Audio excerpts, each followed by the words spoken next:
3, 2, 1. Happy New Year! We didn't get to do that last night. No, we because didn't. we were all sleeping. We were asleep. Well, maybe John was awake. I don't know. No, I woke up at 12:30 on accident. Okay. Well, Happy New Year. Happy New Year. Thanks for joining us here on the 1st of 2026 as we took a look at celebrations around the world. It looked like a good time. Yeah. It did. Even though Times Square, not for me. I'm good. Yeah. I don't think I'll ever do that experience. I don't want to have to wear a diaper.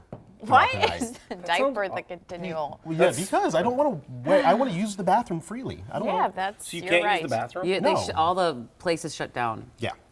So you're just standing there For for outdoor 7 hours revelers. because you have to get there early. Standing there for 7. It looks great on TV, but in person, yeah. That's Unless you're actually hosting it.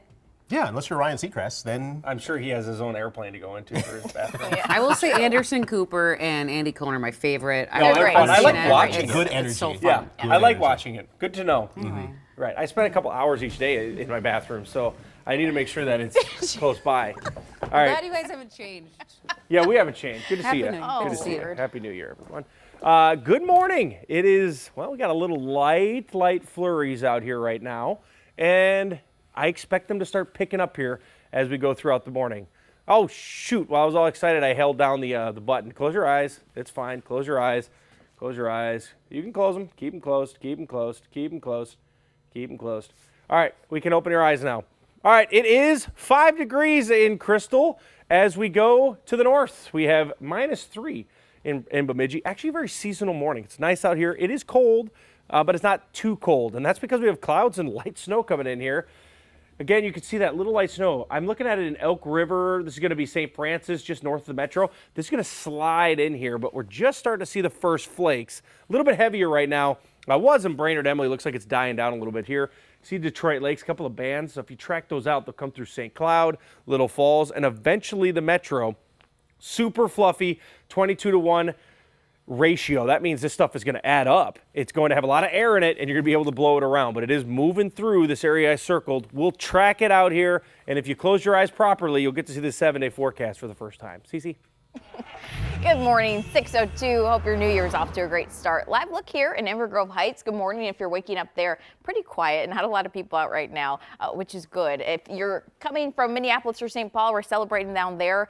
Yesterday, 94 looks really good if you're traveling later this morning. It should take you less than 10 minutes to get between the two cities. Bigger map here, still crash-free. Traffic flow looks great this morning, too. It should be like that for a good portion of the day. Jason.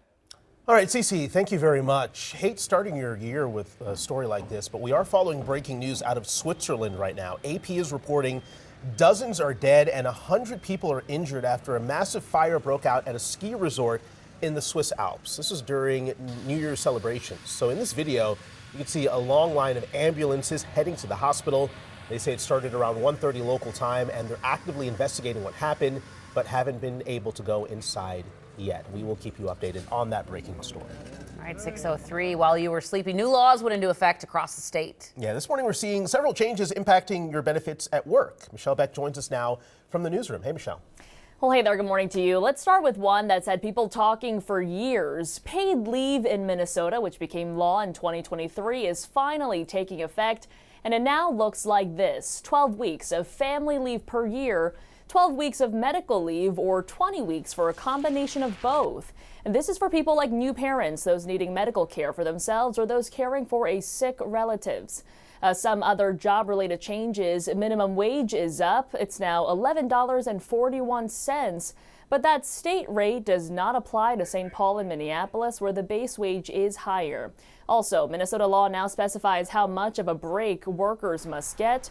Every 4 hours, the break should be at least 15 minutes or whatever it takes to use the bathroom. And whereas the old law said workers needed sufficient time to eat, starting today, the state requires workers get at least half an hour to eat for every 6 consecutive hours. More state laws I want to break down coming up in the next half hour. Back to you. We'll talk to you soon. Michelle, thank you very much for that update. This morning, there are also several federal changes now in effect. Social Security recipients are getting a 2.8% cost of living increase.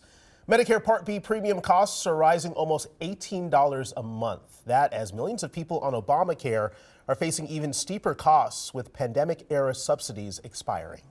This morning, New York City officially has a new mayor. Right after the ball dropped in Times Square, 34-year-old Zohran Mamdani was sworn in during a private ceremony.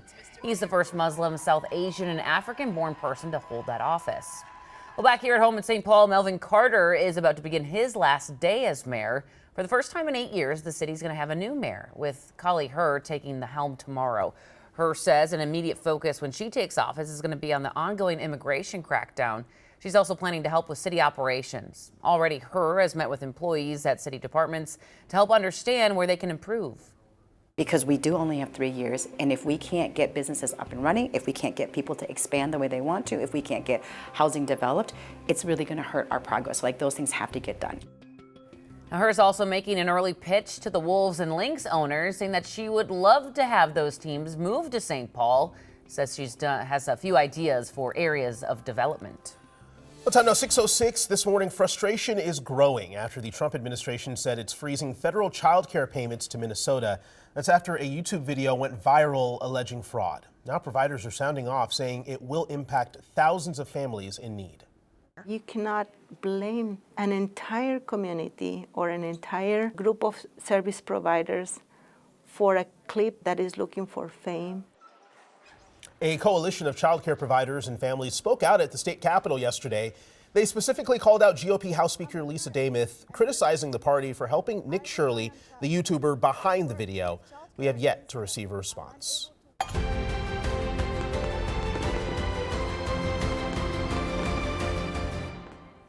Well, it's the first of the year, meaning that you might run into some locked doors if you have to run any errands today. So here's what is open and what is closed. Most restaurants, grocery stores, and retail chains are going to be open today, but some might have adjusted hours.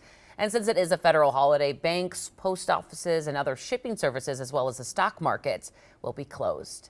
It's also day one of your New Year's resolutions, if you have them. A new study from YouGov says less than a third of the U.S. plans to make one in 2026, more likely for those younger than 45. The top resolutions: exercising more, being happy, and eating healthier. But estimates show less than 10% of people stick with their resolutions through the year. Over the years, they don't want to do anything drastic or restrictive. They just want to continue improving themselves, even if that's 1% per month. I tend to work with a lot of folks in the strength training industry, and so for them, it's growing stronger and sustaining their relationship with exercise. So other tips to make resolutions stick: have a plan and map out the steps and resources. Start small and keep growing your goals. Also have a support system like family and friends who can get involved or cheer you on. I know the gym is going to be packed over the next few days. So for all you new gym people out there, make sure you wipe off the benches. Wipe your equipment down when you're done. That always drives me crazy. Smile at people. And smile. We're all out there in there having fun, lifting and That was me lifting. Yeah. Should we do like a Fitbit thing or like a challenge? Like a fitness challenge? How do we do I that? don't know. Let's just touch them, and There we that's go. how things work now. And it's done. We're enjoying the fitness challenge. It's that simple.